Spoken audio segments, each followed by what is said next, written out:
Voyez, vous qui écoutez ce message semant la foi, si vous voulez, chaque fois que je poste une chose, vous recevez un message, vous pouvez vous inscrire et cliquer sur la petite cloche pour recevoir les notifications et mettre un pouce bleu parce que vous allez devenir une personne privilégiée.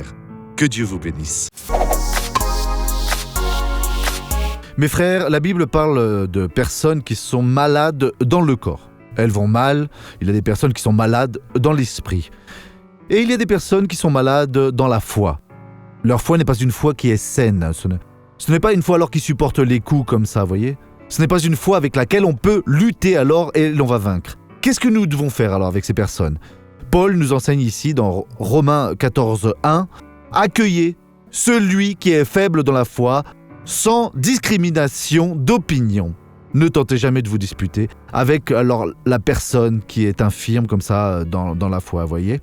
Elle a déjà une très grande vertu, car elle a une déficience, mais elle a la foi en Christ, donc elle est enracinée avec le Christ. Mais si nous nous querellons avec elle, alors nous pouvons la perturber, voyez, et elle va tout perdre comme ça. Le peu alors qu'elle a déjà est déjà d'une grande aide, et cette foi peut même la guérir pour qu'elle comprenne tout après. Nous allons à présent voir que cette personne qui a reçu une bénédiction, et je reviens ensuite pour prier avec vous. Je suis arrivée aujourd'hui, je ne supportais pas de marcher. Ma fille m'a dit « N'y va pas, maman », mais j'ai pris l'autobus après, au nom de Jésus. Pour monter dans l'autobus, un homme dans le bus m'a aidé, c'était très difficile, mais j'ai réussi à entrer. Et pour descendre, la même chose, le chauffeur m'a aidé à descendre. Comment est-ce que vous êtes entré dans l'église aujourd'hui en marchant ? Je ne supportais pas de marcher. Eh bien, montrez-nous comment c'était, comment c'était avant.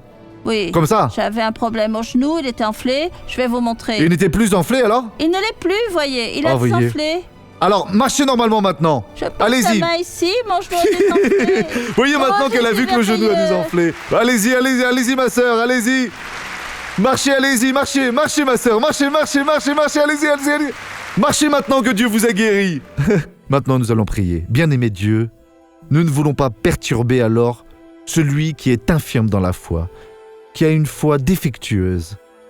Mais Père, le fait est qu'elle ait la foi en Jésus. Et en toi, par exemple, fais déjà alors d'elle une bienheureuse. Ne nous laisse pas alors nous disputer avec elle pour faire qu'elle devienne alors découragée comme ça, ou alors scandalisée même. Mais Dieu, je vais bénir alors tout ce peuple ici maintenant à présent. Et qu'elle soit grande ou petite, que vous ayez une grande foi ou non, je dis maintenant mal, sors de cette personne, au nom de Jésus, et vous dites maintenant Amen.